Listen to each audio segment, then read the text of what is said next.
Welcome to T1 academy current affairs classes. ఈరోజు current affairs క్లాసెస్లో భాగంగా మనం న్యూస్లో ఉన్న కొన్ని ముఖ్యమైన అంశాల గురించి చర్చించుకుందాం.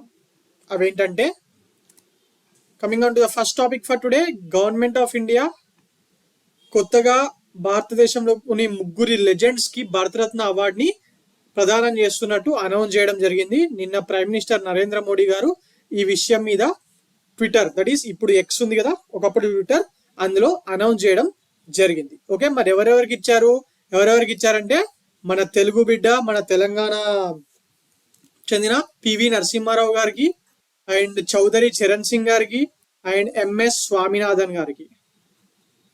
ఇందులో మన పివి నరసింహారావు గారి గురించి మనకు తెలిసిన విషయమే. ఆయన మన భారతదేశానికి ప్రధానిగా తన బాధ్యతలు నిర్వహించడం జరిగింది.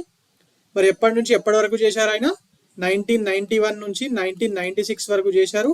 అలాగే చౌదరి చరణ్ సింగ్ 1979లో ఇండియాకు 5th ప్రైమ్ మినిస్టర్గా తన బాధ్యతలు నిర్వహించడం జరిగింది. He's from UP. And MS Swaminathan, Indian agricultural scientist, he's from Tamil Nadu. వీళ్ళ ముగ్గురికి ఇవ్వడం జరిగింది. మరి ఈ ముగ్గురికి మాత్రమే ఇచ్చారా ఈ సంవత్సరం అంటే? లేదు, ఆల్రెడీ ఇద్దరికి ఇవ్వడం జరిగింది. అందులో ఒకరు కర్పూరి ఠాకూర్, ఆయన రెండో ఆయన ఎల్కే అద్వానీ. వీళ్ళ గురించి మనం ఆల్రెడీ క్లాసెస్ లో డిస్కస్ చేసుకుందాం. మరి ఫర్ ద ఫస్ట్ టైం ఈ భారతరత్న అవార్డ్స్ 1954 నుంచి ఇస్తున్నారు కదా, అప్పటి నుంచి ఇప్పటి వరకు కూడా ఎప్పుడు ఒకే సంవత్సరంలో 5 మెంబర్స్ కి ఇవ్వలేదు ఇప్పటి వరకు. ఎట్ మ్యాక్స్ జనరల్ ట్రెండ్ ప్రకారం ముగ్గురికి మాత్రమే ఇస్తారు. బట్ ఒక్కసారి ఇంతకు ముందు 1999లో నలుగురికి ఇవ్వడం జరిగింది. మరి ఇప్పుడు 2024లో హైయెస్ట్ గా 5గురికి ఇవ్వడం జరిగింది. ఒక సింగిల్ ఇయర్ లో ఇంతమందికి ఇవ్వడం అనేది ఇదే మొట్టమొదటిసారి. 1999లో ఇచ్చినప్పుడు ఎవరికి ఇచ్చారు? 1999లో ఇచ్చినప్పుడు లోక్ నాయక్ జయప్రకాష్ నారాయణన్ ఇందిరాగాంధీ గారు విధించిన ఎమర్జెన్సీకి వ్యతిరేకంగా సంపూర్ణ క్రాంతి ఆర్ టోటల్ రెవల్యూషన్ అంటాము ఇంగ్లీష్ లో. సంపూర్ణ క్రాంతి అన్న పేరుతో ఉద్యమించిన జయప్రకాష్ నారాయణన్ గారికి, అలాగే ఒకప్పటి అస్సాం చీఫ్ మినిస్టర్ అండ్ భారత స్వతంత్ర సమరయోధుడు అయిన గోపీనాథ్ బర్డోలి గారికి, అలాగే ఇండియన్ ఎకానమిస్ట్ అమర్త్య సేన్ గారికి, అలాగే పండిత్ రవిశంకర్ సితార్ వాయిస్తా ఉంటారు. ఈజ్ ఏ ఫేమస్ సితార్ వాయిస్తా ఉంటాడు. ఈ నలుగురికి ఇవ్వడం జరిగింది. అందులో అమర్త్య సేన్ గారికి 1998లో ఎకనామిక్స్ లో నోబెల్ ప్రైజ్ వచ్చిన తర్వాత 1999లో ఇవ్వడం జరిగింది. అప్పుడు నలుగురు ఎవరెవరు? జయప్రకాష్ నారాయణన్, గోపీనాథ్ బర్డోలి ఫ్రమ్ అస్సాం. కొందరు ఏమనుకుంటారు, బర్దోలి సత్యాగ్రహం 1928లో గుజరాత్ లో జరిగింది కదా, మరి నా గుజరాత్ వాళ్ళు అనుకుంటాడు. కాదండి, Gopinath Bordoloi is the tallest leader from north east. Okay, and Amartya Sen and Pandit Ravi Shankar, వీళ్ళ నలుగురికి అప్పుడు ఇవ్వడం జరిగింది. Okay, right. And this Bharat Ratna is India's highest civilian honour. మనకు అందరికీ తెలిసిన విషయమే. మరి ఆల్రెడీ మనం కర్పూరి ఠాకూర్ గారి గురించి, ఎల్కే అద్వానీ గారి గురించి ఇంతకు ముందు క్లాసెస్ లో మాట్లాడుకున్నాం. ఇప్పుడు పివి నరసింహారావు గారి గురించి మాట్లాడుకుందాం. ఇది టీఎస్పీఎస్సీ వాళ్ళకు, అటు ఏపీపీఎస్సీ వాళ్ళకు ఇద్దరికి ఇంపార్టెంట్ ఏనండి. ఎందుకంటే తెలుగు రాష్ట్రాల నుంచి అప్పటి యునైటెడ్ ఆంధ్రప్రదేశ్ కి సీఎం గా చేశారు. అండ్ మనం యునైటెడ్ ఆంధ్రప్రదేశ్ గా ఉన్నప్పుడే ఈయన ప్రైమ్ మినిస్టర్ గా చేశారు, తెలుగు బిడ్డ. సో ఏపీపీఎస్సీ వాళ్ళకు కూడా అడుగుతాడు. అలాగే టీఎస్పీఎస్సీ వాళ్ళకు మరీ ముఖ్యంగా వెరీ వెరీ ఇంపార్టెంట్, ఎందుకంటే ఈయన తెలంగాణ ప్రాంతానికి చెందిన వ్యక్తి కాబట్టి. Okay, right. Now coming on to the news regarding PV Narasimha Rao గారి పూర్తి పేరు ఏంటంటే పాములపర్తి వెంకట నరసింహారావు. ఈయన 1921లో వరంగల్ జిల్లాలోని లక్కెనపల్లి విలేజ్ లో జన్మించాడండి. బట్ ఆయన తల్లిదండ్రులు వాళ్ళ చుట్టాలకు అడాప్ట్ చేశారు. he have been adopted to his father relatives in Vangara village in Karimnagar district. అప్పటి కరీంనగర్ డిస్టిక్ మళ్ళీ ఇప్పుడు చూసుకుంటే ఇప్పుడు ఇది మళ్ళీ హన్మకొండలోకి వచ్చింది. ఇప్పుడు మన కొత్తగా డిస్టిక్స్ ఇచ్చారు కదా, అందులో భాగంగా. సో మనం అప్పటిదే గుర్తుపెట్టుకోవాలి ఎగ్జామ్ పాయింట్ ఆఫ్ వ్యూలో. ఎందుకంటే వంగరా విలేజ్ ఇన్ కరీంనగర్ డిస్టిక్ లో ఉన్న వాళ్ళకు దత్తత ఇవ్వడం జరిగింది. మరి ఈయన ప్రైమరీ ఎడ్యుకేషన్, పివి నరసింహారావు గారి ప్రైమరీ ఎడ్యుకేషన్ వంగర విలేజ్ లోని జరిగిందండి. ప్రాథమిక ఉన్నత పాఠశాలలో జరగడం జరిగింది. దాని తర్వాత ఆయన మెట్రికులేషన్ హన్మకొండ నుంచి కంప్లీట్ చేశారు. And he has done his bachelors అంటే డిగ్రీ. అప్పట్లో బిఏ చదివే వాళ్ళు కదా, ఈయన కూడా బిఏ చేశాడండి ఫ్రమ్ ఉస్మానియా యూనివర్సిటీ నుంచి. అలాగే 1938లో ఈయన ఉస్మానియా యూనివర్సిటీలో జరిగిన వందే మాతరం మూమెంట్ ఉంది కదా, ఈ వందే మాతరం మూమెంట్ లో ఈయన పాల్గొన్నందుకు అప్పుడు ఒక 200 మెంబర్స్ ని ఓయూలో వందే మాతరం మూమెంట్ కోసం ఫైట్ చేసిన స్టూడెంట్స్ అందరినీ బహిష్కరించడం జరిగింది కదా. పివి నరసింహారావు గారు, మర్రి చెన్నారెడ్డి గారు, ఆరుట్ల రామచంద్రారెడ్డి గారు, వందే మాతరం రామచంద్రరావు గారు, ఇలా మొత్తంగా 200 మంది విద్యార్థుల్ని ఆ కాలంలోనే బహిష్కరించడం జరిగింది. మరి అప్పుడు విద్యార్థులు అక్కడ ఆంధ్ర యూనివర్సిటీకి వెళ్తే అప్పటి ఆంధ్ర యూనివర్సిటీ వైస్ ఛాన్సలర్ అయిన కట్టమంచి రామలింగారెడ్డి గారు అడ్మిషన్ ఇవ్వలేదండి. ఎందుకంటే నిజాం మీర్ ఉస్మాన్ అలీ ఖాన్ ఆంధ్ర యూనివర్సిటీకి ఫండ్స్ ఇచ్చేవాడు ఎవ్రీ ఇయర్. ఒకవేళ అక్కడ బహిష్కరించిన విద్యార్థుల్ని ఇక్కడ ఇస్తే రేపు పొద్దున ఫండ్స్ ఇవ్వడేమో అని భయపడ్డ కట్టమంచి రామలింగారెడ్డి గారు ఈయనకు ఇవ్వలేదు. అలాగే వీళ్ళు బిహెచ్యు కూడా వెళ్ళారు. బిహెచ్యు బనారస్ హిందూ యూనివర్సిటీకి అక్కడ వైస్ ఛాన్సలర్ గా ఉన్న ఆయన కూడా ఇవ్వలేదు. బట్ చివరికి నాగ్పూర్ యూనివర్సిటీకి వెళ్తే అక్కడి university professor university vice chancellor చాలా దయాహృదయంతో వీళ్ళని అక్కడ చేర్చుకోవడం జరిగింది. అందులో వెళ్ళిన 200 స్టూడెంట్స్ లో భాగంగా పివి నరసింహారావు గారు కూడా అక్కడికే వెళ్ళారు. అక్కడి నుంచి ఆయన పూర్తి చేయడం జరిగింది. దాని తర్వాత ఆయన మళ్ళీ ఎల్ఎల్బిని బాంబే యూనివర్సిటీ నుంచి కంప్లీట్ చేశారండి. పూణేలోని ఫెర్గుసన్ కాలేజ్ లో ఈయన ఎల్ఎల్బి చేశారు. అప్పుడు అది బాంబే యూనివర్సిటీకి అఫిలియేటెడ్ అయి ఉంటుండే. సో అందులో నుంచి ఈయన బాంబే యూనివర్సిటీ నుంచి ఎల్ఎల్బి కంప్లీట్ చేశాడు. So and he is a he is a lawyer and a freedom fighter. నిజాంకి వ్యతిరేకంగా పోరాడిన వ్యక్తి అండి ఈయన. ఈ 1938 ఓయూలో జరిగిన వందే మాతరం మూమెంట్ టైంలోనే ఈయన 1938లో ఇండియన్ నేషనల్ కాంగ్రెస్ లో ఒక సాధారణ కార్యకర్తగా తన జీవితాన్ని ప్రారంభించడం జరిగింది. దాని తర్వాత అంచెలంచెలుగా ఎదిగి ఎంపీగా పోటీ చేశాడు. ఈయన ఫస్ట్ ఎలక్షన్ 1952లో కరీంనగర్ ఎంపీగా పోటీ చేసి ఓడిపోయాడండి ఈయన. అప్పటి పిడిఎఫ్ ప్రోగ్రెసివ్ డెమోక్రటిక్ ఫ్రంట్ ఉండే కదా, ఈ కమ్యూనిస్టులు అప్పుడు వాళ్ళ మీద నిషేధం ఉండడంతో పిడిఎఫ్ అనే పేరు మీద పోటీ చేశారు కదా, అప్పుడు ఈయనను ఓడిపేశారు 1952 ఎలక్షన్ లో. దాని తర్వాత 1957 నుంచి 3 times ఎమ్మెల్యేగా గెలుపొందాడు. దాని తర్వాత లోక్సభకి వెళ్ళాడు. ఇలా డిఫరెంట్ గా ఎదుగుతూ ఈయన చివరికి ప్రధానమంత్రిగా, మధ్యలో చీఫ్ మినిస్టర్ గా కూడా చేశాడండి 1971లో. బట్ జయాంధ్ర మూమెంట్ వల్ల ఈయన చీఫ్ మినిస్టర్ పదవిని కాంగ్రెస్ ఇందిరాగాంధీ గారు రిజైన్ చేయమని కోరడం జరిగింది. దాని తర్వాత ఈయన సెంట్రల్ గవర్నమెంట్కి వెళ్ళిపోయి అక్కడ వివిధ హోదాల్లో హెచ్ఆర్డి మినిస్టర్ గా, హోమ్ మినిస్టర్ గా, డిఫెన్స్ మినిస్టర్ గా ఇలా వివిధ బాధ్యతలు నిర్వహిస్తూ చివరికి ప్రైమ్ మినిస్టర్ పదవిని పొందడం జరిగింది. ఓకే, మరి ఈయన గురించి ఇంకా కొన్ని ముఖ్యమైన విశేషాలు మనం తెలుసుకోవాలంటే ఈయన గురించి చదవడం అనేది చాలా చాలా ఇంపార్టెంట్ అండి. ఈసారి ఖచ్చితంగా తెలంగాణ విద్యార్థులకు ఈయన మీద 100% క్వశ్చన్ వస్తుందండి.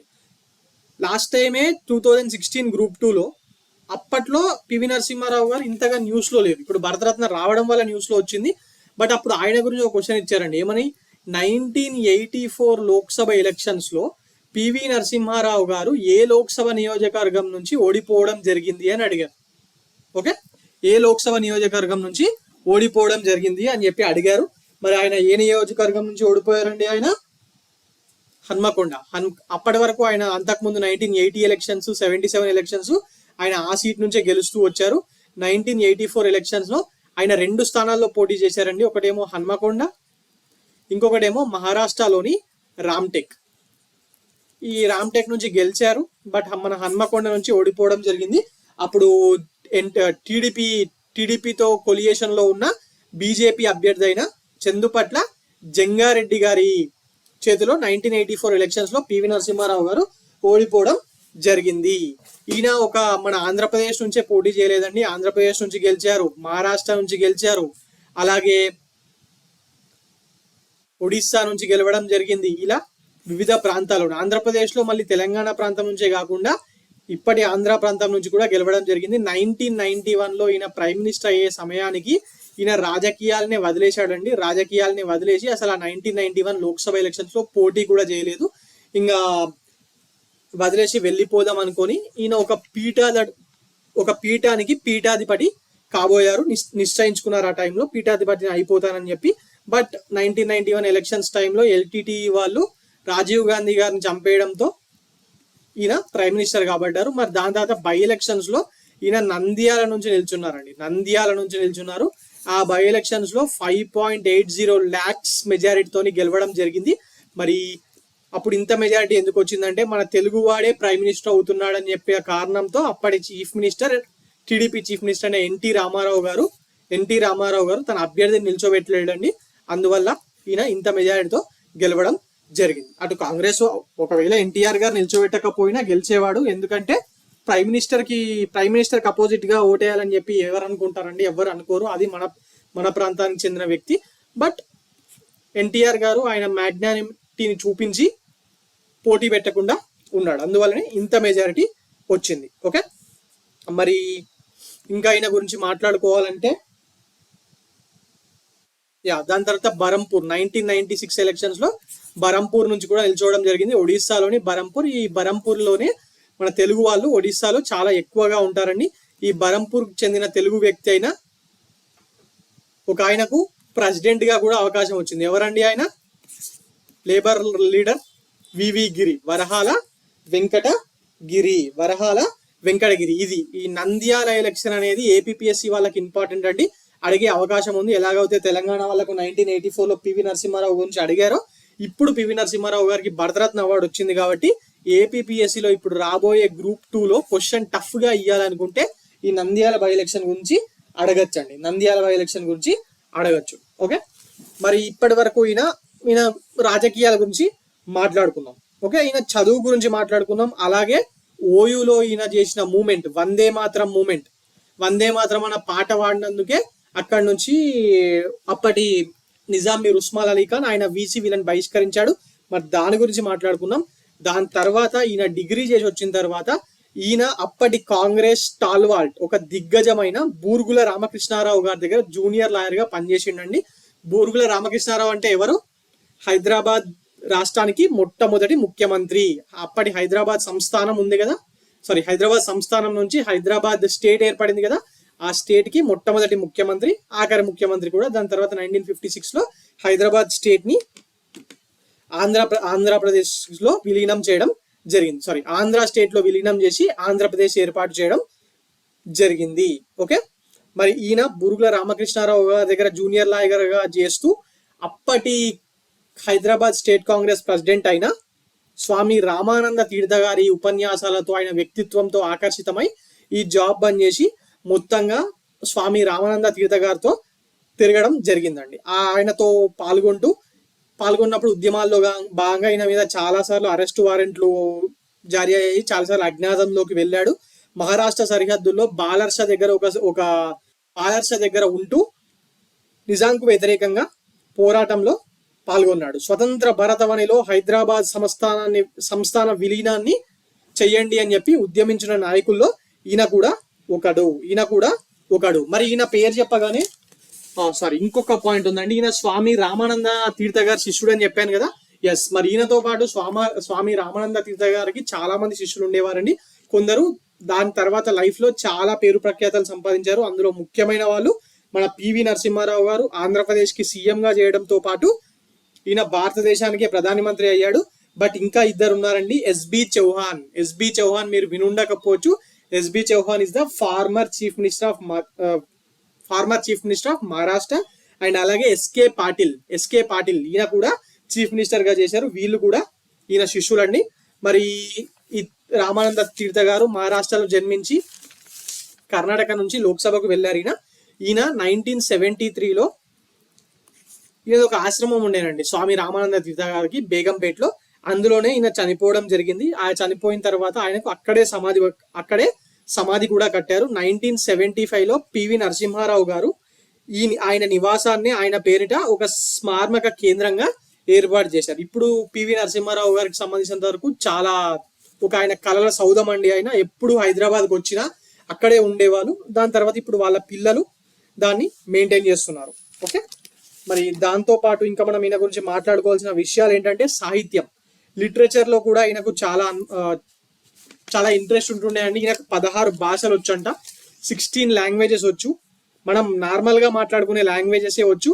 అలాగే కంప్యూటర్ లాంగ్వేజెస్ అయిన C++ లో కూడా ఈయనకు ప్రావీణ్యం ఉందండి. ఈయనకు ప్రావీణ్యం ఉంది. Okay right. మనం ఈయన గురించి ఇంకా అడిగే విషయాలు ఏముంటాయంటే ఈయన రాసిన బుక్స్, రచనలు, వాటి మీద కూడా క్వశ్చన్స్ రావచ్చు. మరి అవి కూడా మనం ఇప్పుడు డిస్కస్ చేసుకుందాం. ఓకే, ఈయన రాసిన ఒక ఫేమస్ నవల ఉందండి, గొల్ల రామవ్వ అనే నవల. ఈ నవలలో 1940s రజాకార్లు తెలంగాణ ప్రాంతంలో చేసిన మారణ హోమం గురించి ఈయన క్లియర్ గా రాశారండి. గొల్ల రామవ్వ. ఇది సిటీ సెంట్రల్ లైబ్రరీలో కూడా అవైలబుల్ గా ఉంది. ఒక్కసారి మీకు టైం ఉన్నప్పుడు ఒక్కసారి దీని గురించి చదవండి, గొల్ల రామవ్వ. ఎందుకంటే ఇప్పుడు రజాకార్ ఫైల్స్ అని ఒక సినిమా వస్తుందండి. రజాకార్ ఫైల్స్ అనే ఒక సినిమా వస్తుంది. అది తీస్తున్న వాళ్ళు ఇప్పటి వాళ్ళు. సో ఎగ్జాక్ట్ గా తీయొచ్చు, తీయకపోవచ్చు. కానీ పివి నరసింహారావు గారు, లేకపోతే రావి నారాయణ రెడ్డి గారు, ఆరుట్ల రామచంద్రారెడ్డి గారు, వీళ్ళందరూ ఆ రజాకర్లకు వ్యతిరేకంగా పోరాడిన వాళ్ళు. సో వాళ్ళే డైరెక్ట్ గా రాసిన విశేషాలు ఎగ్జాక్ట్ గా ఉంటాయి. సో ఒక్కసారి మీకు టైం ఉంటే ఈ గొల్ల రామవ్వ అనే రచన, లేకపోతే రావి నారాయణ రెడ్డి గారు ఆయన జీవిత చరిత్రలో కూడా రజాకారులు సాగించిన దురాఘాతాల గురించి రాశారు. ఆరుట్ల రామచంద్రారెడ్డి గారు కూడా రాశారు. అలాంటివి ఒకసారి చదవండి. అవి డైరెక్ట్ గా ఎగ్జాక్ట్ ఇన్ఫర్మేషన్ ఉంటాయి. ఈ మధ్య సినిమాలు తీసే వాళ్ళు ఎగ్జాక్ట్ గా తీయట్లేదండి. చాలా సినిమాటిక్ గా వాళ్ళకి కావాల్సిన పాయింట్స్ మాత్రమే పెట్టుకుంటూ తీస్తున్నారు. Okay, so please try to read this. And now coming on to the topic. అలాగే పివి నరసింహారావు గారు ప్రముఖ తెలుగు కవి, జ్ఞానపీఠ్ అవార్డు గ్రహీత అయిన విశ్వనాథ సత్యనారాయణ గారు ఉన్నారు కదా, ఆయన రాసిన the famous book 1000 Padagalu book ఉంది కదా, ఈ గ్రంథాన్ని సహస్రఫన్ అనే పేరుతో హిందీలోకి అనువదించాడు. ఓకే, అలాగే 16 భాషలు వచ్చని చెప్పాను కదా, అందులో మరాఠీ చాలా బాగా వచ్చేదండి. మరాఠీలో ఈయన తెలుగులో ఎంత మంచిగా ఉపన్యాసాలు ఇచ్చేవాడో మరాఠీలో కూడా అంత అనర్గళంగా ఉపన్యాసాలు ఇచ్చేవాడు. మరి మరాఠీ రచయిత హరినారాయణ ఆప్టే గారు రాసిన లక్షత్ కోన్ గే అనే పుస్తకాన్ని ఈయన తెలుగులోకి అనువదించడం జరిగింది. మొత్తంగా పివి నరసింహారావు గారు 6 లాంగ్వేజెస్ లో పుస్తకాలు రాశారంట. 6 లాంగ్వేజెస్ లో పుస్తకాలు రాశారు. ఓకే, సో మరి మనం ఇప్పటి వరకు ఈయన ఎక్కడ పుట్టాడు, ఈయన ఎక్కడ చదువుకున్నారు, ఈయన పాల్గొన్న వందే మాతరం మూమెంట్, అలాగే దాని తర్వాత ఈయన రాజకీయ జీవితం, దాని తర్వాత ఈయనకు లిటరేచర్ మీద ఉన్న ఇంట్రెస్ట్, అండ్ ఈయన గురువు గారు అయిన స్వామి రామానంద తీర్థ గారు, అండ్ ఆయన మీద ఈయన కట్టించిన స్మారక కేంద్రం, ఇవన్నీ మాట్లాడుకున్నాం కదా. ఎస్, మరి ఇప్పుడు ఈయన జీవితంలో ముఖ్యమైన విషయమైన రిఫార్మ్స్. పివి నరసింహారావు గారు అనగానే మనకు ఎందుకు చాలా ఎక్కువగా గుర్తుకొస్తారు, మనకంటే తెలుగు వ్యక్తి చాలా విషయాలు గుర్తుంటారు. బట్ ఇండియా వ్యాప్తంగా ఆయన గుర్తుకొచ్చే విషయం ఏంటంటే economic reforms. So economic reforms కే గుర్తుకొస్తారండి ఈయన. బట్ ఈయన ఎకనామిక్స్ లోనే కాకుండా ఇంకా వేరే విషయాల్లో కూడా రిఫార్మ్స్ చేశారు. వేరే రంగాల్లో కూడా ఆయన మినిస్టర్స్ గా ఉన్నప్పుడు రిఫార్మ్స్ చేయడం జరిగింది. ఇప్పుడు మనం దాని గురించి కూడా తెలుసుకుందాం. Okay right. నౌ ఈయన మన యునైటెడ్ ఆంధ్రప్రదేశ్ లో మంత్రిగా పనిచేశాడని చెప్పాను కదా. 1961 నుంచి ఈయన మినిస్టర్ గా ఉండేనండి, 1961 నుంచి. సో అప్పుడు ఈయన ఏం చేశాడనేది కూడా ఆయన తీసుకొచ్చిన రిఫార్మ్స్ గురించి కూడా మనం మాట్లాడుకుందాం. ఓకే, సో ఈయన న్యాయశాఖ మంత్రిగా ఉన్నప్పుడు అనంతపురంలో ఒక జిల్లా జైల్లో 6 బయట ఒక జైలుని నెలకొల్పాడంట. మనం జైలు అంటే ఏమనుకుంటాం, ఒక రూము, ఇనుప కంచాలు, జైలు, అంతే కదా. బట్ ఈయన 6 బయలు ఒక జైలుని కూడా నెలకొల్పాడు. అండ్ తర్వాత ఆయన ఆరోగ్య శాఖ మంత్రిగా ఉన్నప్పుడు ఈయన తీసుకొచ్చిందేనండి రిఫార్మ్స్. అప్పటి వరకు లేకుండే ప్రభుత్వ డాక్టర్లు ఉంటారు కదా, గవర్నమెంట్ డాక్టర్స్ ప్రైవేట్ గా కూడా ఇప్పటికీ కూడా ప్రాక్టీస్ చేస్తూ ఉంటారు. బట్ గవర్నమెంట్ డాక్టర్స్ ప్రైవేట్ లో ప్రాక్టీస్ చేయకుండా ఈయన్నే నిషేధం విధించాడు ఆరోగ్య శాఖ మంత్రిగా. ఓకే, అలాగే దేవాదాయ శాఖ మంత్రిగా కొత్త దేవాదాయ చట్టాన్ని తీసుకురావడం జరిగింది. అలాగే ఈయన విద్యాశాఖ మంత్రిగా పనిచేస్తూ ఆదర్శ గవర్నమెంట్ స్కూల్స్ ని ఏర్పాటు చేయడం జరిగింది. ఓకే, ఆదర్శ పబ్లిక్ స్కూల్స్ ని ఈయన ఏర్పాటు చేయడం జరిగింది. అండ్ దీని ఎక్స్టెన్షన్ గా ఈయన భారతదేశంకి ప్రధానమంత్రిగా ఉన్నప్పుడు 1991 ఆ సమయంలో నవోదయ పాఠశాలని కూడా ఈయన స్టార్ట్ చేయడం జరిగింది. అప్పటి వరకు ఈ నవోదయ పాఠశాల అనేటివి లేవు కదా. ఎస్, ఈ నవోదయ పాఠశాలని కూడా ఈయనే స్టార్ట్ చేయడం జరిగింది. అలాగే ముఖ్యమంత్రిగా ఈయన చేసిన రిఫార్మ్స్ ఉన్నాయండి. ఆ రిఫార్మ్స్ వల్లనే ఒక రకంగా ఈయన చీఫ్ మినిస్ట్రీ పోయింది అని చెప్పి కూడా అంటూ ఉంటారు. He implemented land reforms and land ceiling act ని చాలా స్ట్రిక్ట్ గా ఆయన అమలు చేయడం జరిగిందండి. భూస్వాముల దగ్గర ఉన్న భూముల్ని తీసుకోవడం స్టార్ట్ చేశాడు. దాన్ని వ్యతిరేకించిన భూస్వాములు ఒక రకంగా అప్పటి 1971 జై ఆంధ్ర మూమెంట్ ని రెచ్చగొట్టి స్టార్ట్ చేయించారని చెప్పి అంటూ ఉంటారు. ఈ జై ఆంధ్ర మూమెంట్ దాని వెనకాల ఉన్న ఈ land reforms and land ceiling act ని ఈయన స్ట్రిక్ట్ గా ఇంప్లిమెంట్ చేయడమే ఈయన సీఎం పదవి పోవడానికి కారణం అని చెప్తూ ఉంటారు. సో ఇప్పటి వరకు ఈయన సీఎం గా చేసిన రిఫార్మ్స్ గురించి మాట్లాడుకుందాం. ఓకే, సీఎం గా చేసిన రిఫార్మ్స్ గురించి మనం మాట్లాడుకుందాం. మరి ప్రైమ్ మినిస్టర్ గా ఏం రిఫార్మ్స్ చేశారు?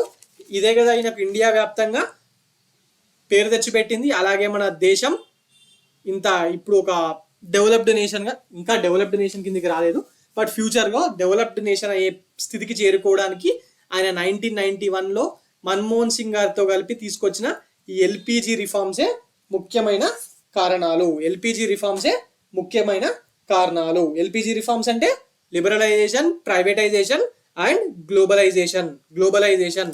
మన దేశం దివాలా తీసే పరిస్థితుల్లో ఉండేనండి. ఈయన ప్రైమ్ మినిస్టర్ గా వచ్చే సమయానికి విదేశీ మారక ద్రవ్య నిల్వలు మన దగ్గర కేవలం ఒక $1 బిలియన్ మాత్రమే ఉండేనంట. ఆ పరిస్థితి నుంచి మనం ఇప్పుడు ఎక్కడికి వచ్చాం?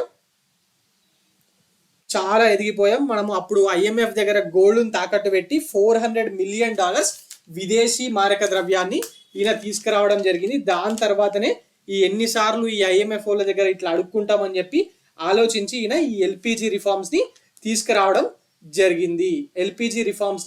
తీసుకురావడం జరిగింది. ఓకే, అండ్ దాంతో పాటు ఆ టైంలో కొంచెం కార్పొరేట్ ట్యాక్స్ ని పెంచాడు, సెబీ యాక్ట్ తీసుకొచ్చాడు. ఓకే, అలాగే ఈ లైసెన్స్ రాజ్ ఉండే కదా, ఇండియాలో లైసెన్స్ రాజ్ అనే వ్యవస్థ ఉండేది. ఆ లైసెన్స్ రాజ్ అనే వ్యవస్థని చాలా వాటికి తీసివేయడం జరిగింది. అలాగే ఈ లిబరలైజేషన్, ప్రైవేటైజేషన్, గ్లోబలైజేషన్ కింద 51% విదేశీ ప్రత్యక్ష పెట్టుబడులు ఆటోమేటిక్ అనుమతుల రూపంలో మన భారతదేశానికి రావడానికి ఈయన పర్మిషన్ ఇవ్వడం జరిగింది. ఓకే, మరి 1991లో $26,600 కోట్ల ఉన్న మన జీడిపి $2.7 ట్రిలియన్ కి చేరుకోవడం అప్పటి ప్రైమ్ మినిస్టర్ అయిన పివి నరసింహారావు గారు అండ్ అప్పటి ఫైనాన్స్ మినిస్టర్ అయిన మన్మోహన్ సింగ్ గారు చేపట్టిన ఆర్థిక సంస్కరణల ఫలితమే. అండ్ ఇంకొక పాయింట్ ఈయనకు సంబంధించిన ఇంపార్టెంట్ ఏంటంటే, ఈయనకు హిందూ రిలీజియన్ కి సంబంధించి కూడా ఈయనకు చాలా పట్టు ఉండేదండి. ఈయన 1991లో తమిళనాడులో ఒక మఠం ఉంటుందండి, సిద్ధేశ్వర పీఠం. ఓకే, సిద్ధేశ్వర పీఠం, అది కుర్తాలం పీఠం అంటారు.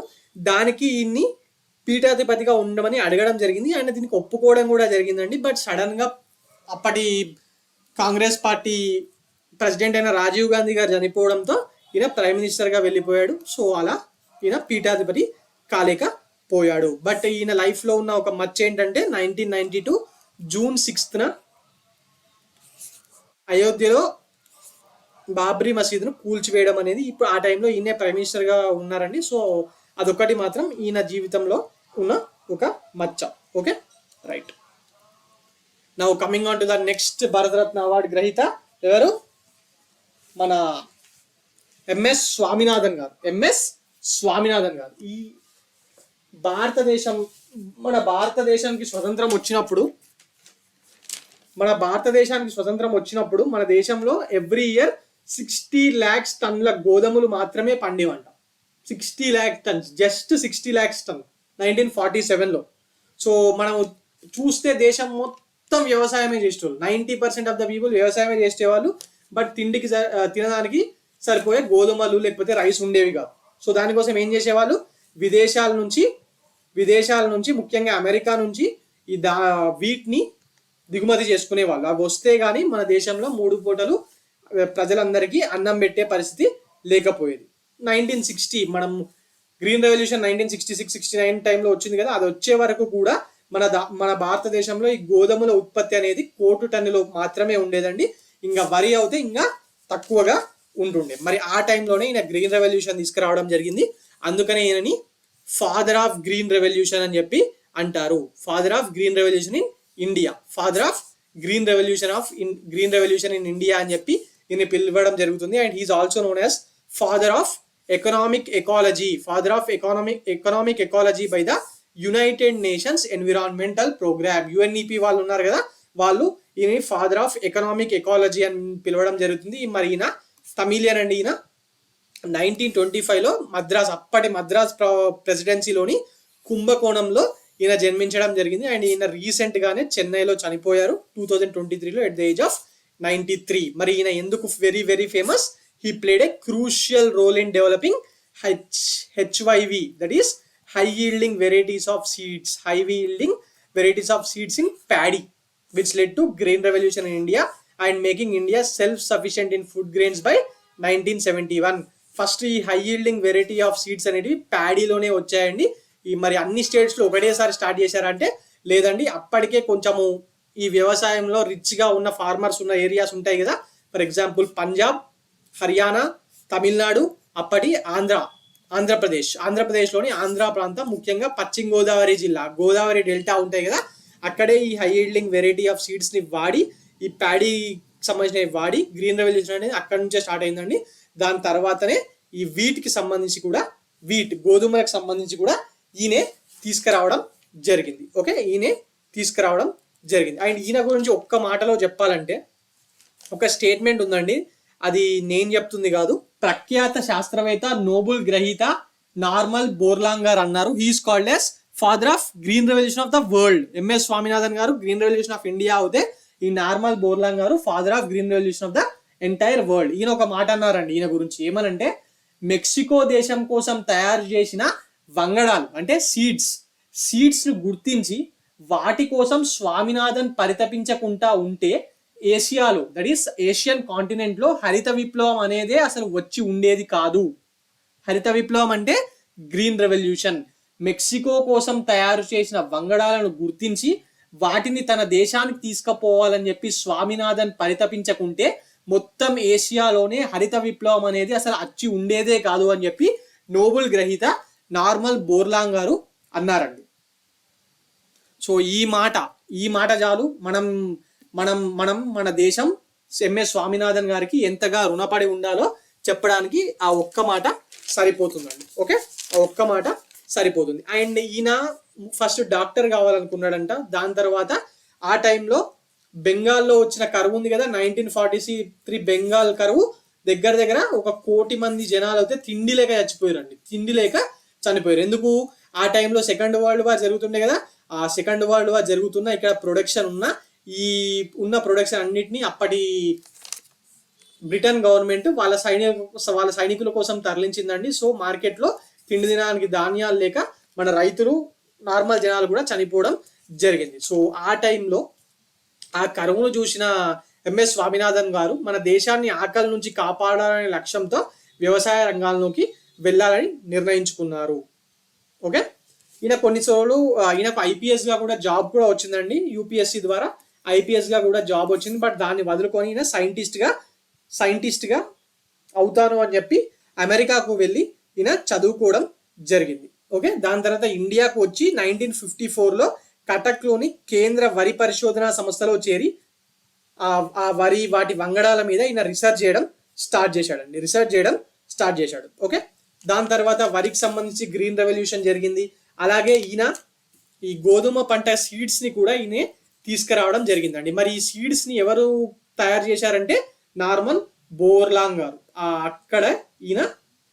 అక్కడి నుంచి ఈయన తీసుకొచ్చి మన వాళ్ళ కోసం వాడడం జరిగింది. దాని వల్లనే మన దేశంలో ఈ దిగుబడి అనేది చాలా ఎక్కువగా పెరిగింది. మరి ఈయన అక్కడి వరకే ఆగిపోయాడా, జస్ట్ ఒక సైంటిస్ట్ గానే ఉండిపోయాడా అంటే లేదండి. ఈయన సైంటిస్ట్ గా మాత్రమే కాక దేశ రైతుల కోసం కూడా చాలా ఆలోచించేవాడండి. అంటే ఒక సైన్స్ లోనే కాకుండా మరి వంగడాలు అయితే వచ్చినాయి, దిగుబడి పెరిగింది, మరి ఆ పండించే రైతులకు MSP రావాలి కదా, దాని గురించి కూడా ఆయన ఫైట్ చేశాడండి. వాజ్పేయి గవర్నమెంట్ 1999లో వాజ్పేయి గవర్నమెంట్ ఉన్న టైంలో ఈయన సారథ్యంలోనే నేషనల్ ఒక జాతీయ కమిషన్ ఏర్పాటు అయిందండి, నేషనల్ ఫార్మర్స్ కమిషన్ అని. ఆయన రిపోర్ట్ 2005లో వచ్చినట్టుంది. దాంట్లో ఈయన ఒక ముఖ్యమైన ఒక పాయింట్ అంటే సూచన చేశాడు. ఏమనంటే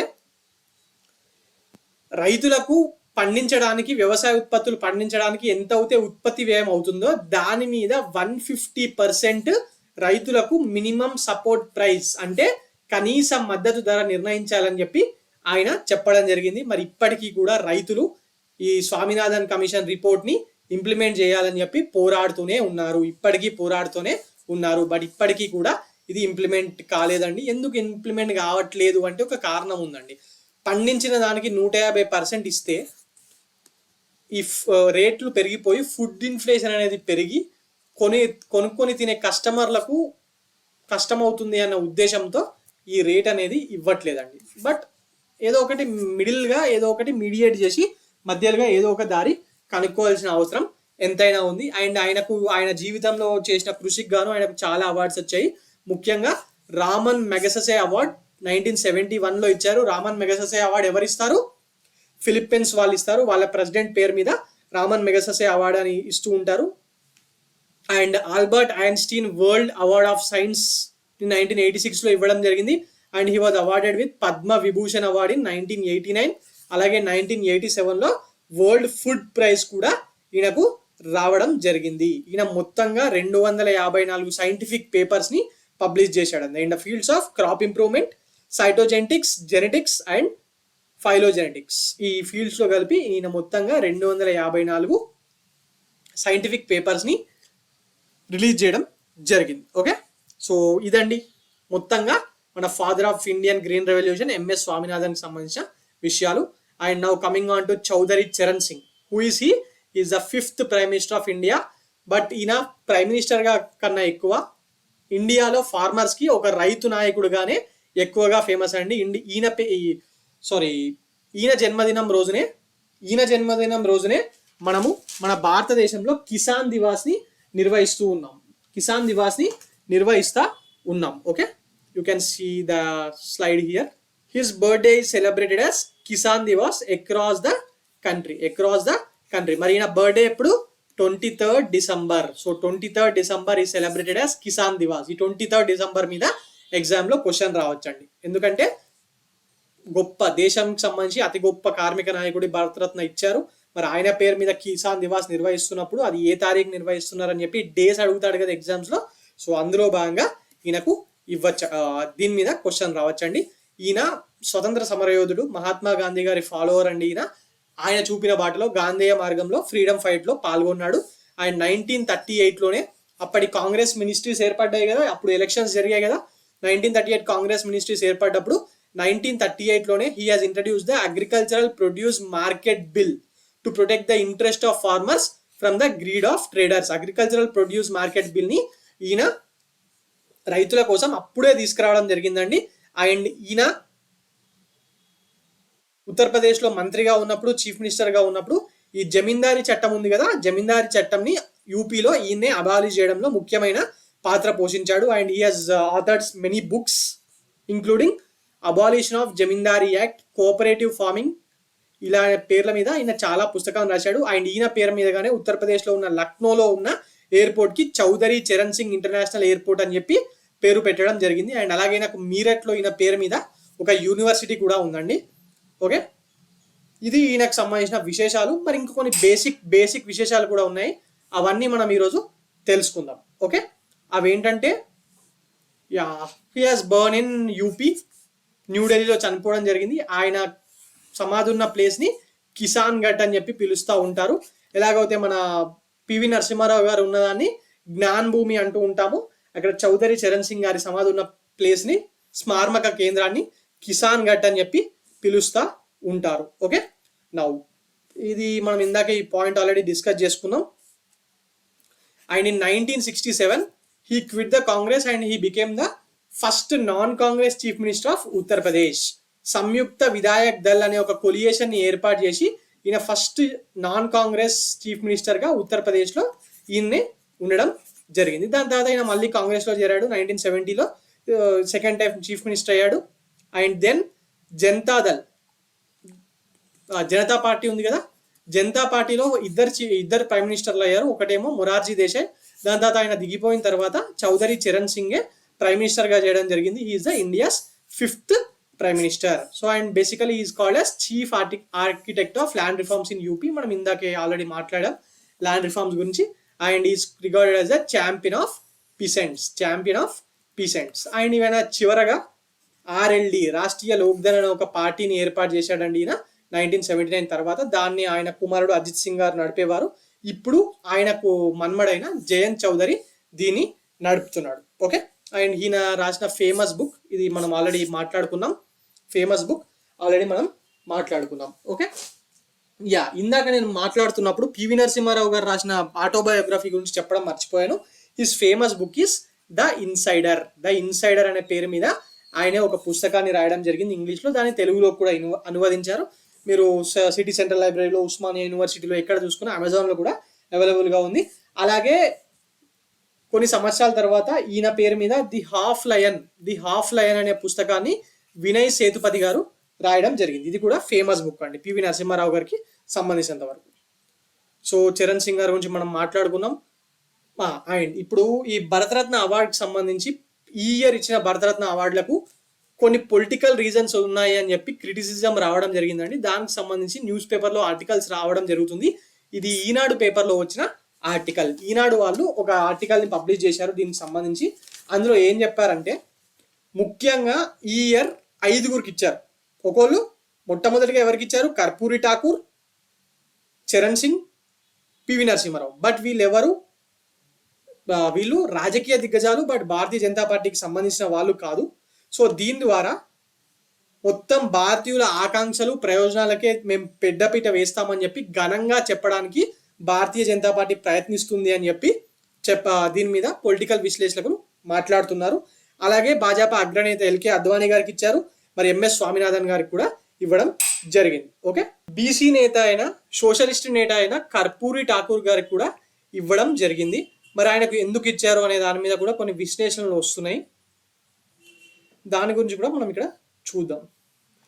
ఇది గ్రూప్ 1 పాయింట్ ఆఫ్ వ్యూలో ఎగ్జామ్లో క్రిటికలీ అనలైజ్ అనే పాయింట్ మీద అడిగితే ఇవి మీరు రాయాల్సిన అవసరం ఉంటుంది. ఓకే.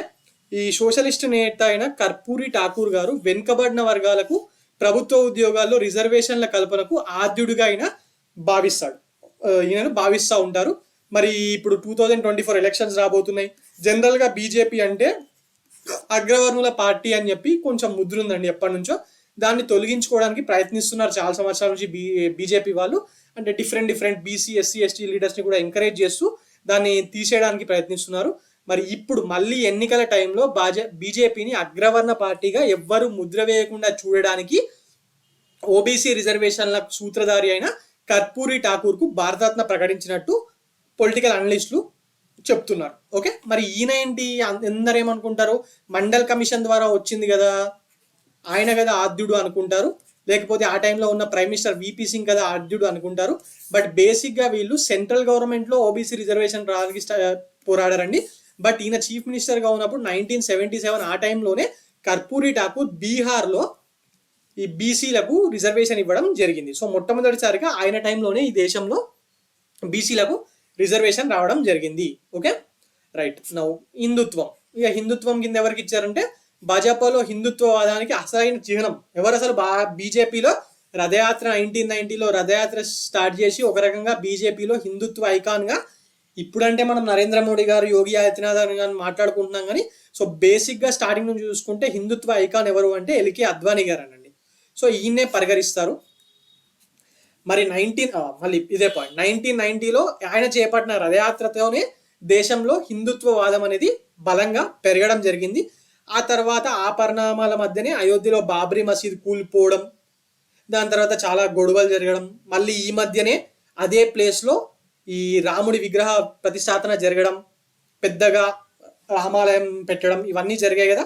సో ఇలాంటి తరుణంలో హిందూ ఓటర్లను మరింతగా ఆకట్టుకునే వ్యూహంలో భాగంగా అద్వానీ గారికి పురస్కారాన్ని ప్రకటించినట్లు భావిస్తున్నారు.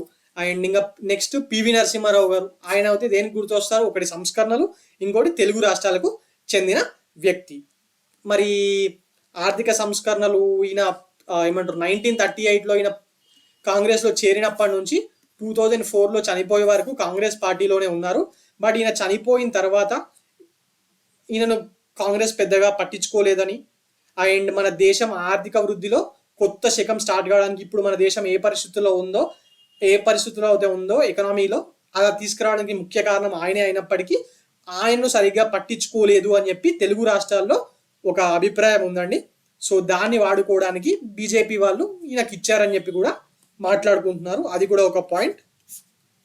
ఇది ఈయనకి ఇవ్వడం అనేది తెలుగు రాష్ట్రాలతో పాటు దక్షిణాదిలో బలం పెంచుకోవడానికి తమకు ఉపయోగకరంగా ఉంటుందని చెప్పి బీజేపీ వాళ్ళు భావిస్తున్నారని కూడా ఇక్కడ ఆర్టికల్లో, ఇది ఈనాడు అనే కాదండి, మన ద హిందూలో, ఇండియన్ ఎక్స్ప్రెస్లో కూడా క్రిటికల్ అనాలిసిస్గా ఆర్టికల్స్ రావడం జరిగింది. అందుకే ఇక్కడ చెప్తున్నాను నేను. ఇంకా రైతుల పాయింట్ ఆఫ్ వ్యూలో ఎంఎస్ స్వామినాథన్ గారికి, అలాగే రైతు నాయకుడిగా పిలువబడే చౌదరి చరణ్ సింగ్ గారికి ఇచ్చారు. సో ఒక రకంగా రైతుల్ని ఆకట్టుకోవడానికి కూడా ఇచ్చారు అని చెప్పి మనం మాట్లాడుకుంటున్నాం. అలాగే మన చౌదరి చరణ్ సింగ్ గారు అటు రైతులతో పాటు ఉత్తరప్రదేశ్, హర్యానా, రాజస్థాన్ లాంటి రాష్ట్రాల్లో ఎక్కువగా ఉండే జాట్కి సంబంధించిన నాయకుడు అండి ఈయన. వాళ్ళలో ఈయనకు ఎక్కువగా ఆయనకు రెస్పెక్ట్ ఉంటుంది. సో వాళ్ళల్లో కూడా మంచి పేరు తెచ్చుకోవడానికి ఇచ్చారు అని చెప్పి మరి మాట్లాడుతున్నారు.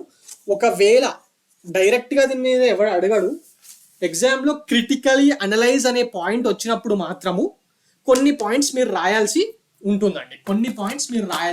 అంటే ఎలా అడగచ్చు అంటే, భారతరత్నాలని కూడా టిఎస్పిఎస్సి వాళ్ళకు ముఖ్యంగా ఇక్కడ తెలంగాణలో కాంగ్రెస్ గవర్నమెంట్ రూలింగ్ లో ఉంది కాబట్టి వస్తే రావచ్చు. ఏమని, ఈ భారతరత్న అవార్డ్స్ ని కూడా పొలిటిసైజ్ చేస్తున్నారా, what you comment are critically analyse about it అని చెప్పి అడగచ్చు. సో అప్పుడు అడిగినప్పుడు మీరు కొంచెము రాయాల్సి ఉంటుంది. Okay, right. Now basic stats about Bharat Ratna award. Basic stats ఎప్పుడు ఇచ్చారు Bharat Ratna for the first time? 1954లో స్టార్ట్ అయింది. జనరల్గా ముగ్గురికి మాత్రం ఇస్తారు మ్యాక్సిమము, ఎప్పుడో ఒకసారి దాన్ని దాటుతూ ఉంటారు. 1999లో 4 ఇచ్చారు, ఇప్పుడేమో 5 ఇవ్వడం జరిగింది హైయెస్ట్. మరి ఫస్ట్ టైము దీన్ని ఎవరు స్టార్ట్ చేశారు, ఎవరు ఎస్టాబ్లిష్ చేశారంటే అప్పటి ప్రెసిడెంట్ డాక్టర్ రాజేంద్ర ప్రసాద్. ఎవరైనా ఎక్సెప్షనల్ కాంట్రిబ్యూషన్స్ చేసే వాళ్ళకు ఇవి ఇస్తూ ఉంటారు. ఓన్లీ ఇండియన్స్కే ఇవ్వాలని అలా ఏం లేదండి. మదర్ తెరీసా గారికి ఇచ్చారు, మన ఖాన్ అబ్దుల్ గఫార్ ఖాన్ గారికి ఇచ్చారు, నెల్సన్ మండేలా గారికి ఇచ్చారు. ఇలా వేరే వాళ్ళకు కూడా, వేరే దేశస్తులకు కూడా ఇవ్వచ్చు. ఓకే, మదర్ తెరీసా గారు అంటే naturalised Indian citizen, but Khan Abdul Ghaffar Khan చనిపోయే వరకు పాకిస్తానీగానే ఉన్నారు, బట్ ఇండియన్ స్వతంత్రం కోసం పోరాడిన వ్యక్తి ఆయన. ఇక నెల్సన్ మండేలా అయితే దక్షిణాఫ్రికా నల్ల సూర్యుడు అని చెప్పి మనం పిలుస్తూ ఉంటాము. మరి ఆయనకు కూడా ఇచ్చారు. ఆయన 1954లో ఇచ్చినప్పుడు బతుకున్న వాళ్ళకి మాత్రం ఇచ్చేవాళ్ళండి. బట్ 1966లో ఈ క్రైటీరియాని చేంజ్ చేశారు, చనిపోయిన వాళ్ళకు కూడా ఇస్తామని చెప్పి 1966లో ప్రకటించారు. మరి అప్పుడు ఎందుకు ప్రకటించారంటే, అప్పుడు మన ప్రైమ్ మినిస్టర్ లాల్ బహదూర్ శాస్త్రి గారు తాష్కెంట్లో చనిపోవడం జరిగింది కదా. సో ఆయనకి ఇవ్వడానికని ఇందిరాగాంధీ గారు దీన్ని మార్చడం జరిగింది. ఓకే, మరి ప్రెసిడెంట్ ఇస్తారు, బట్ ఎవరి రికమెండేషన్స్, దీనికి ఏమైనా కమిటీ ఉందా, ఏదైనా గవర్నమెంట్ కమిటీ అట్లా ఏమైనా ఉన్నాయా? లేదండి, ప్రైమ్ మినిస్టర్ చెప్తాడు అంతే. The recommendation for Bharat Ratna are made by the whole and sole decision of the prime minister.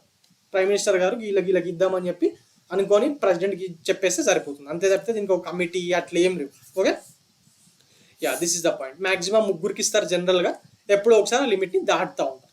ఇది మనం ఇదొక పాయింట్ ఇంపార్టెంట్. ఇప్పటి వరకు భారతరత్న మరి ఎంతమందికి ఇచ్చారు మొత్తంగా అంటే 53 మందికి ఇవ్వడం జరిగింది.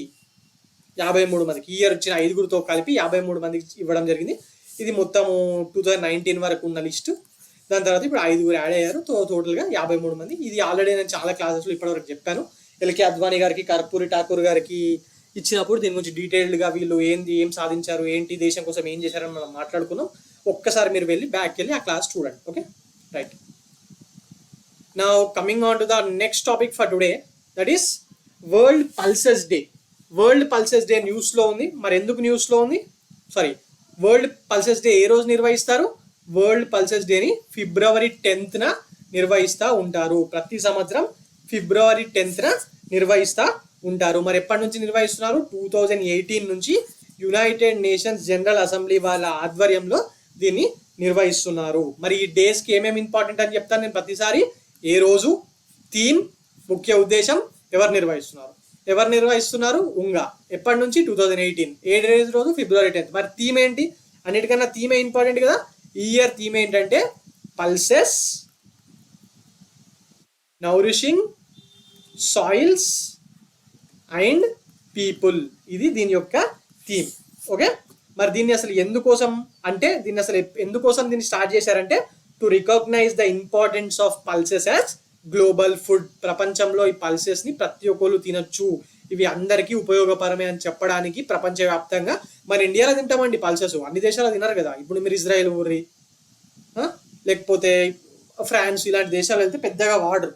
సో అందరూ వాడచ్చు అని చెప్పి దీని డిమాండ్ని పెంచడానికి, మన ఆరోగ్యానికి ఎంత ముఖ్యమో చెప్పడానికి ఈ వరల్డ్ పల్సెస్ డేని నిర్వహిస్తున్నారు. మరి అదే రోజున ఈ February 10th రోజున ఇంకొక ఫేమస్ డే కూడా ఉందండి, can be as in the examination. ఎందుకంటే ఈ సంవత్సరం నుంచే మొట్టమొదటిసారిగా నిర్వహిస్తున్నారు. దానికి కూడా యునైటెడ్ నేషన్ జనరల్ అసెంబ్లీ వాళ్ళే ప్రొక్లెయిమ్ చేశారు, వాళ్ళే నిర్వహిస్తున్నారు. మరి ఏం డే అదంటే international day of Arabian leopard. ఇది అరేబియన్ లెపర్డ్ అండి. చూడండి ఒకసారి, చూస్తే మన డిఫరెన్స్ కనిపిస్తుందా? ఎస్, మన జనరల్ లెపర్డ్స్ కన్నా ఇది హైట్ కొంచెం చిన్నగా ఉంటుందండి, హైట్ కొంచెం చిన్నగా ఉంటుంది. So international day of Arabian leopard was also being celebrated on February 10th. మరి ఎప్పటి నుంచి సెలబ్రేట్ చేస్తున్నారంటే ఇదే ఫస్ట్ టైం అండి, for the first time in 2024. మరి మొట్టమొదటిసారిగా నిర్వహిస్తున్నారు కాబట్టి ఇది ఎగ్జామ్లో అడుగుతారా లేదా? ఎస్, అడుగుతారు. మరి దీన్ని దేనికోసం నిర్వహిస్తున్నారంటే to raise the awareness regarding this Arabian leopard. United Nation General Assembly has declared in 2023 that we UNGA will be observing this International Day of Arabian Leopards from 2024 నుంచి దీన్ని సెలబ్రేట్ చేస్తాము, దీన్ని అబ్జర్వ్ చేస్తామని చెప్పి UNGA వాళ్ళు ఏ సంవత్సరంలో ప్రకటించారు? Last year 2023లో ప్రకటించారు. మరి అరేబియన్ లిపర్డ్స్ గురించి మాట్లాడుకుంటే జనరల్ ఎన్విరాన్మెంట్లో మనము ఫ్లోరా అండ్ ఫౌనా గురించి ఏ టాపిక్లో మాట్లాడుకున్నా కూడా దానికి సంబంధించి IUCN red list, CITES list ఇవి మాట్లాడుకోవడం ఇంపార్టెంట్ కదా. ఎస్, మరి IUCN రెడ్ లిస్ట్లో ఈ అరేబియన్ లెపర్డ్స్ అనేవి క్రిటికలీ ఎండేంజర్డ్ లిస్ట్లో ఉన్నాయండి. క్రిటికలీ ఎండేంజర్డ్ లిస్ట్లో ఉన్నాయి. ఇవి చాలా తక్కువ దేశాల్లోనే ఉన్నాయి అండ్ వీళ్ళ పాపులేషన్ కూడా చాలా చాలా తక్కువ, అందుకే ఇవి క్రిటికలీ ఎండేంజర్డ్ లిస్ట్లో పెట్టారు. మరి సైట్ లిస్ట్ గురించి మాట్లాడుకుంటే అండ్ ఈ సైట్ లిస్ట్లో మన ఈ లెపర్డ్స్, అరేబియన్ లెపర్డ్స్ అనేది అపెండెక్స్ 1లో ఉన్నాయండి.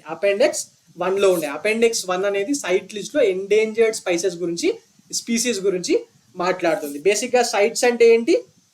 Convention on international trade in endangered spices అని అర్థం. Okay, convention on international trade in endangered spices కాదు, స్పీసీస్. ఓకే, మరి అసలు దీని యొక్క ముఖ్య ఉద్దేశం ఏంటంటే ఈ సైట్స్ లిస్ట్, ఆ లిస్ట్లో అపెండెక్స్ 1లో ఏవైతే ఉంటాయో దాన్ని ఏ దేశము ట్రేడ్ చేయకూడదు. ఒక దేశం నుంచి ఒక దేశానికి ట్రేడ్ చేయడం, అమ్మడం, కొనడం అనేది నిషిద్ధం. ఒకవేళ చేస్తూ పట్టుబడితే ఇంటర్నేషనల్ చట్టాల ప్రకారం శిక్ష విధిస్తూ ఉంటారు. మరి ఇవి ఏ దేశాల్లో ఉన్నాయి? ఈ అరేబియన్ లెపర్డ్స్ అంటే this has very very limited presence and found in only some pockets. ఆ దేశాల్లో కూడా అన్ని ఏరియాల్లో దొరకవు, కొన్ని పర్టికులర్ ఏరియాల్లో మాత్రము సౌదీ అరేబియాలో, యమన్లో, UAE లేని కొన్ని ప్రాంతాల్లో మాత్రమే ఇవి నివసిస్తున్నాయి. ఓకే, ఇవి నివసిస్తున్నాయి. సో ఇది కూడా ఇంపార్టెంట్ అండి. Right. Now coming on to the next topic, that is Khelo India university games. మీరు ఆల్రెడీ ఇంతకుముందు క్లాసెస్ విన్నట్టయితే ఇప్పటికే ఖేలో ఇండియా యూత్ గేమ్స్ గురించి, వింటర్ గేమ్స్ గురించి మనం ఆల్రెడీ మాట్లాడుకున్నాం. ఎందుకంటే ఆల్రెడీ నిర్వహించారు. వింటర్ గేమ్స్ ఆల్రెడీ 2 ఫేజెస్లో జరుగుతుంది. ఒక ఫేజ్ అయిపోయింది, రెండో ఫేజ్ జరగబోతుంది. ఇప్పుడు ఖేలో ఇండియా యూనివర్సిటీ గేమ్స్ గురించి ఎందుకు మాట్లాడుతున్నామంటే ఇవి నిర్వహించబోతున్నారు. మరి దీనికి సంబంధించిన లోగో, యాంథమ్, మాస్కట్, జెర్సీ ఇవన్నిటిని రీసెంట్గా అస్సాం చీఫ్ మినిస్టర్ గారు లాంచ్ చేయడం జరిగింది. మరి ఆయన ఎందుకు లాంచ్ చేశారు? ఎందుకంటే ఈ year the 4th edition of Khelo India university games which is being held in 2024లో జరుగుతున్నాయి, బట్ 2023కి సంబంధించినవి ఇవి. ఓకే, దాన్ని అస్సాంలోని గౌహతిలో నిర్వహిస్తున్నారు. సో ఆటోమేటిక్గా అక్కడ చీఫ్ మినిస్టరే వచ్చి దీనికి ఇలాంటివి లాంచ్ చేస్తారు కదా. ఎస్, అందువల్లనే అస్సాం చీఫ్ మినిస్టర్ అయిన హిమంత బిశ్వా శర్మ గారు వీటిని లాంచ్ చేయడం జరిగింది. ముఖ్యంగా మనకి ఎగ్జామ్లో దేని గురించి అడుగుతారంటే దాని మాస్కట్, ఈ ఖేలో ఇండియా యూనివర్సిటీ గేమ్స్ యొక్క మాస్కట్. మరి మాస్కట్ ఏంటి? అష్టలక్ష్మి అనేది దాని మాస్కట్ పేరు. అష్టలక్ష్మి అంటే అర్థం ఏంటంటే, అష్టలక్ష్మి అంటే అర్థం కాదు, అష్టలక్ష్మి అంటే ఏంటి? ఒక వైబ్రెంట్ బటర్ఫ్లై. ఎస్, మనం అష్టలక్ష్మి అంటే 8 రూపాయల్లో ఉన్న లక్ష్మి అని చెప్పి మనం అనుకుంటాం తెలుగులో, బట్ వాళ్ళు అస్సాంలో మాత్రము వైబ్రెంట్ బటర్ఫ్లై అని చెప్పి మెన్షన్ చేశారు. మరి దీన్ని ఎక్కడ నిర్వహిస్తున్నానని చెప్పారు? దీన్ని అస్సాంలోని గౌహతిలో నిర్వహిస్తున్నారు. ఇది ఎన్నోసారి దీన్ని నిర్వహించడం? ఖేలో ఇండియా యూనివర్సిటీ గేమ్స్ ని దిస్ ఈస్ ద 4th ఎడిషన్. ఇందులో ఈ 200 యూనివర్సిటీలకు సంబంధించిన ప్లేయర్లు పార్టిసిపేట్ చేయబోతున్నారు. 20 డిఫరెంట్ స్పోర్ట్స్ అండ్ గేమ్స్ లో ఈవెంట్స్ నిర్వహిస్తున్నారు. అందులో 16 గేమ్స్ అస్సాంలో జరుగుతాయి. మిగిలిన 4 నార్త్ ఈస్టర్న్ స్టేట్స్ లో జరుగుతాయి. Like boxing, wrestling, weight lifting, యోగాసనాల మీద కూడా కాంపిటీషన్ జరుగుతుందండి. అండ్ ఇందులో దీనికి సంబంధించి రెజ్లింగ్ అరుణాచల్ ప్రదేశ్ లో నిర్వహిస్తామని చెప్పి ఆల్రెడీ అనౌన్స్ చేయడం జరిగింది. ఇంకా ఈ 3 గురించి అనౌన్స్మెంట్ రాలేదు. మరి ఖేలో ఇండియా యూత్ గేమ్స్ కి సంబంధించి దాని మాస్కట్ ఏంటి? అసలు అది ఎక్కడ జరిగింది? తమిళనాడులో జరిగింది. ఎవరు గెలిచారు? మహారాష్ట్ర వాళ్ళు గెలిచారు. మరి అంటే టోటల్ గా ఫస్ట్ ప్లేస్ లో. మరి దాని మాస్కట్ ఏంటి? వీరమంగై అంటే ఏ బ్రేవ్ ఉమెన్ అని అర్థం. బ్రేవ్ ఉమెన్ అని చెప్పి అర్థం. ఓకే, మరి వింటర్ గేమ్స్ యొక్క మాస్కట్ ఏంటి? Snow leopard. మరి ఈ ఇయర్ వింటర్ గేమ్స్ ఎక్కడ జరుగుతున్నాయి? ఆల్రెడీ లడాక్ లో ఫస్ట్ ఫేజ్ కంప్లీట్ అయిపోయింది. ఇప్పుడు second phase Jammu and Kashmir లో ఉన్న గుల్మార్గ్ లో దీన్ని నిర్వహించబోతున్నారు. సో మరి అస్సాంలో జరుగుతున్న దాని యొక్క మాస్కట్ ఏంటి? అష్టలక్ష్మి. రైట్, అదండి దానికి సంబంధించిన total information. Now coming on to the next topic for today. 2024లో వరల్డ్ గవర్నమెంట్ సమిట్ జరగబోతుంది. అది ఎక్కడ అంటే దుబాయ్లో జరగబోతుందండి. మరి దానికి ఇండియా, టర్కీ అండ్ ఖతార్ ని గెస్ట్ ఆఫ్ హానర్ దేశాలుగా దుబాయ్ యుఏఈ గవర్నమెంట్ ప్రకటించడం జరిగింది. ఓకే, ఈ వరల్డ్ గవర్నమెంట్ సమిట్ అనేది ఇంతకు ముందు కూడా జరిగిందండి. మరి ఈ ఇయర్ 2024లో దీన్ని దుబాయ్లో నిర్వహిస్తూ ఉన్నారు. మరి ఇలాంటి సమిట్స్ కి థీమ్ కూడా ఇంపార్టెంటే కదా. ఎస్, మొన్న లాస్ట్ టైం ఆస్ట్రేలియాలోని పెర్త్లో జరుగుతున్న ఇండియన్ ఓషన్ కాన్ఫరెన్స్ గురించి మనం మాట్లాడుకున్నాం. అప్పుడు కూడా దాని థీమ్ ఎంత ఇంపార్టెంటో చెప్పాను. ఎస్, మరి ఈ థీమ్ కూడా ఇంపార్టెంట్ అండి. దీని థీమ్ ఏంటంటే షేపింగ్ ఫ్యూచర్ గవర్నమెంట్స్ అనేది దీని యొక్క థీమ్. ఓకే, మరి దీనికి టర్కీ ప్రెసిడెంట్ అయిన ఎరోడ్గన్, మన ప్రైమ్ మినిస్టర్ నరేంద్ర మోడీ గారు, అలాగే ఖతార్ ప్రైమ్ మినిస్టర్, వీళ్ళందరూ వాళ్ళ డెలిగేషన్స్ తీసుకొని అక్కడికి రావడం జరుగుతుంది. అండ్ ముఖ్యంగా ఈ 3 దేశాలు they will be exhibiting their successful government and experiences and best development practice about their own governments in this summit. మరి మన ఇండియాకి సంబంధించి దేని గురించి చెప్తారనుకుంటున్నారు? ఎస్, ద యూపీఐ ఇప్పుడు ప్రపంచవ్యాప్తంగా దీనికి పేరు వస్తుంది కదా మెల్లమెల్లగా. మొన్ననే ఇంతకుముందు చాలా దేశాలు దీన్ని స్టార్ట్ చేశారు. మొన్ననే యూరప్లో మొట్టమొదటిసారిగా ఫ్రాన్స్లో స్టార్ట్ చేశారు. అండ్ నిన్న మళ్ళీ న్యూస్లోకి వచ్చింది. దేని గురించి? ఒక 2 days కిందట న్యూస్లోకి వచ్చింది. దేని గురించి? శ్రీలంకలో, మౌరిషియస్లో కూడా దీన్ని స్టార్ట్ చేస్తున్నారని చెప్పి. Yes, implementation. రైట్, మరి యూపీఐ మొట్టమొదటిసారిగా ఎప్పుడు తీసుకొచ్చారు? యూపీఐని 2016లో నరేంద్ర మోడీ గారు 2014లో ప్రైమ్ మినిస్టర్ అయ్యారు. బట్ 2016లో దీన్ని తీసుకురావడం జరిగింది. అప్పటి ఆర్బీఐ గవర్నర్ అయిన రఘురామ్ రాజన్ గారు ఉన్నారు కదా, రఘురామ్ రాజన్ గారి మానస పుత్రికే ఈ యూపీఐ. అంటే 2014కి ముందు కూడా మన్మోహన్ సింగ్ గారు గవర్నమెంట్ లో ఉన్నప్పుడు యూపీఐ మీద డిస్కషన్ జరిగి దాని ఇంప్లిమెంటేషన్ మెకానిజం ని వాళ్ళే స్టార్ట్ చేశారండి. బట్ 2016లోనే ఫర్ ద ఫస్ట్ టైం ఒక పైలట్ స్కీమ్ ని అనౌన్స్ చేసి కొన్ని రాష్ట్రాల్లో కొన్ని ప్రాంతాల్లో దీన్ని మొట్టమొదటిసారిగా ఇంప్లిమెంట్ చేయడం జరిగింది. దాని తర్వాత డిమానిటైజేషన్ అయిపోయిన తర్వాత ఇది ఫుల్ ఫ్లెడ్జ్డ్ గా రావడం జరిగింది. సో ముఖ్యంగా దీని వెనుక ఉన్న మాస్టర్ మైండ్ ఎవరంటే mister Raghuram Rajan, X RBI governor Raghuram Rajan. Okay, right. Now coming on to some MCQ questions. కొన్ని టాపిక్స్ ఇంపార్టెంట్ అండి, ఎగ్జామ్ పాయింట్ ఆఫ్ వ్యూ అడగచ్చు. బట్ దీని గురించి డీటెయిల్గా డిస్కస్ చేసుకున్నంత ఏమీ ఉండదు. అందుకే నేను ఇలాంటి టాపిక్స్ని ఎంసీక్యూస్లో భాగంగా ఇక్కడ పెడుతున్నాను. Okay, right. Now coming on to the first question for today, that is recently which individual has received the golden visa from the UAE government. UAE government వాళ్ళు కొన్ని ప్రముఖమైన వ్యక్తులకు లేకపోతే బిజినెస్ ఇన్వెస్ట్మెంట్ చేసే వాళ్ళకు గోల్డెన్ వీసా ఇస్తూ ఉంటారు. మరి రీసెంట్గా ఇండియా నుంచి ఒక ఆయనకి ఇచ్చారు. మరి ఎవరికి ఇచ్చారు అనేది questions. Options: Sachin Tendulkar, the famous cricketer; Amitabh Bachchan, legendary actor; Anand Kumar, ఎవరైనా సూపర్ 30 అన్న పేరు మీద బీహార్లో ఐఐటిఎన్స్ సృష్టిస్తున్నాడు కదా, ఆయనే ఈ ఆనంద్ కుమార్. మరి డి ఎల్కే అద్వానీ, ఈయన అయితే మనకు తెలుసు ఇండియాస్ డిప్యూటీ ప్రైమ్ మినిస్టర్గా పనిచేశారు అండ్ ఇప్పుడు అధికారంలో ఉన్న బీజేపీ స్టాల్వర్ట్. మరి ఈ గోల్డెన్ వీజా ఎవరికి ఇచ్చారంటే ఆనంద్ కుమార్ గారికి ఇవ్వడం జరిగిందండి. ఆనంద్ కుమార్ గారికి ఇవ్వడం జరిగింది. ఈయన పేరు మీద సూపర్ 30 అని చెప్పి తీసుకొస్తున్నాడు. ఐఐటీస్లోకి ప్రతి ఇయర్ పంపిస్తున్నాడు పేద విద్యార్థుల్ని.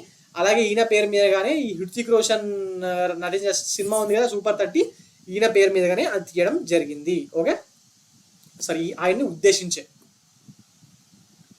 Now coming on to the next question for today, that is, who headed the delimitation commission on Jammu and Kashmir to redraw the assembly constituencies of the Jammu and Kashmir union territory? మరి ఎవరు delimitation commission చేసి కొత్తగా కాన్స్టిట్యున్సీస్ని సృష్టించి కొన్ని జమ్మూ రీజియన్కి కూడా ఇచ్చింది?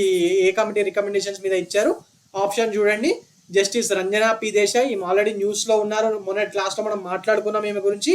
ఎందుకని మాట్లాడుకున్నాం? ఉత్తరాఖండ్ వాళ్ళు యూసీసీ తీసుకొచ్చారు కదా, uniform civil code. Uttarakhand government ఆ తీసుకొచ్చిన బిల్లుకి దాని కమిటీ కూడా జస్టిస్ రంజనా పి దేశాయ్ గారే హెడ్గా చేయడం జరిగింది, ఆ 5 మెంబర్స్ కమిటీకి. మరి option B Tarun Gogoi, C justice Kaul, ఈయన రీసెంట్గా రిటైర్ అయ్యారు. జస్టిస్ డివై చంద్రచూడ్ ఇండియాకు చీఫ్ జస్టిస్గా పనిచేస్తున్నారు ఆల్రెడీ. జస్టిస్ హిమా కోహ్లీ ఇంతకుముందు హైదరాబాద్ హైకోర్టుకి చీఫ్ జస్టిస్గా ఉన్నారు, ఇప్పుడు సుప్రీంకోర్టులో ఉమెన్ జస్టిస్గా పనిచేస్తున్నారు. మరి ఎవరి రికమెండేషన్స్ మీద ఈ డీలిమిటేషన్ కమిషన్ ఎవరు ఈ డీలిమిటేషన్ కమిషన్ హెడ్ చేసిందంటే justice Ranjana P Desai. Justice Ranjana P Desai ఈమె ఈ మధ్య రీసెంట్గా న్యూస్లో ఉంటుందండి.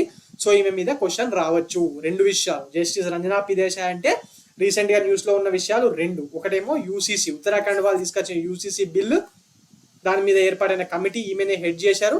ఇంకోటేమో జమ్మూ అండ్ కాశ్మీర్లో డీలిమిటేషన్ కమిషన్ ఉంది కదా అసెంబ్లీ కాన్స్టిట్యుయెన్సీకి సంబంధించి, దాన్ని కూడా ఈమె హెడ్ చేశారు. సో ఈ పేరు అనేది వెరీ వెరీ ఇంపార్టెంట్ అండి. Now coming on to the next question for today, Zikron missile, a supersonic ballistic missile recently launched by which country అని చెప్పి క్వశ్చన్ ఉంది. రీసెంట్గా ఇది ఒక సూపర్ సోనిక్ అనొచ్చు, హైపర్ సోనిక్ అని కూడా అనొచ్చు, because this speed is Mach 9 అంట, మ్యాక్ 9. మరి మన దగ్గర ఉన్న బ్రహ్మోస్ది మ్యాక్ 6. ఓకే, మ్యాక్ 6 మన వాళ్ళది. వీళ్ళేమో ఈ జిర్కాన్ మిసైల్ అనేది మ్యాక్ 9 స్పీడ్తో వెళ్తుందట, అండ్ అది కూడా 1000 కిలోమీటర్ల వరకు వెళ్తుందట. మరి దీన్ని రీసెంట్గా ఎవరు లాంచ్ చేశారంటే Russian forces have recently launched this Zircon missiles targeting the Ukraine's capital city of Kyiv. And దీంట్లో ఒక ఇంపార్టెంట్ విషయం ఏంటంటే, ఇది రాడార్స్కి కనిపించకుండా ఇది వెళ్ళేటప్పుడు అందులో ఈ జిక్రాన్ మిసైల్లో ఉండే రామ్జెట్ ఇంజన్స్ ఒక ప్లాస్మా క్లౌడ్స్ని, ఆర్టిఫిషియల్ ప్లాస్మా క్లౌడ్స్ని ఇవి క్రియేట్ చేస్తాయంట. ఈ మిజైల్ వెళ్ళే దారి ఉంటుంది కదా, ఆ దారిలో రాడార్స్ ఈ మిజైల్ని కనిపెట్టకుండా ఈ ప్లాస్మా క్లౌడ్స్ని ఈ జిర్కాన్ మిసైల్ లోపల ఉన్న రామ్జెట్ ఇంజన్ అనేది క్రియేట్ చేస్తూ ఉంటుంది. Okay, right. Now coming on to the next topic for today, that is next question for today. Recently which musician has been honoured with the Lakshminarayan international award? మరి ఎవరికి ఇచ్చారు? Option చూడండి, A Santosh Narayanan, B Pyarelal Sharma, C A R Raman, D V M Bhat. మరి ఎవరికి ఇచ్చారంటే Pyarelal Sharma, the renowned musician has been honoured with the Lakshminarayan international award at the global music festival. So బేసిక్గా ఈ ప్యారేలాల్ గారు హిందీలో ఈయన చాలా ఫేమస్ మ్యూజిషియన్ అండి, బాలీవుడ్కి సంబంధించిన ఫేమస్ మ్యూజిషియన్. ఈయన 80 ఇయర్స్ కరెక్టే అయినారు, 80 ఇయర్స్ పాటు హిందీ బాలీవుడ్లో మ్యూజిక్ అందించారంట. అందువల్లనే because of his outstanding contributions to the world of music he has been awarded this award. Okay, right. Now coming on to the next question, that is what is the rank of India in the World Bank's Logistic Performance Index Report 2023? రీసెంట్గా logistic performance report release అయింది కదా, మరి ఎవరు release చేశారు? క్వశ్చన్లోనే answer పెట్టాను. Okay, world bank వాళ్ళు release చేయడం జరిగింది కదా, మరి అందులో ఇండియా పొజిషన్ ఎంత అని అడుగుతున్నాడు. ఆప్షన్ చూడండి, 38th, 36th, 35th, 39th. మరి ఆన్సర్ ఏంటి? 38th position. ఇది ఇంప్రూవ్మెంట్ అండి. ఇంతకుముందు ఇంత ఉండేది కాదు, 49, 50, 60sలో కూడా ఉంటుండే. మరి దాంతో కంపేర్ చేసినప్పుడు India's logistic performance has shown a significant improvement by reaching 38th position out of the 139 countries in the World Bank's Logistic Performance Report, which is given in 2023. Okay, right. So idandi ee roju current affairs. For more current affairs like this, please visit T1 Academy, and also please subscribe T1 Academy. Thank you.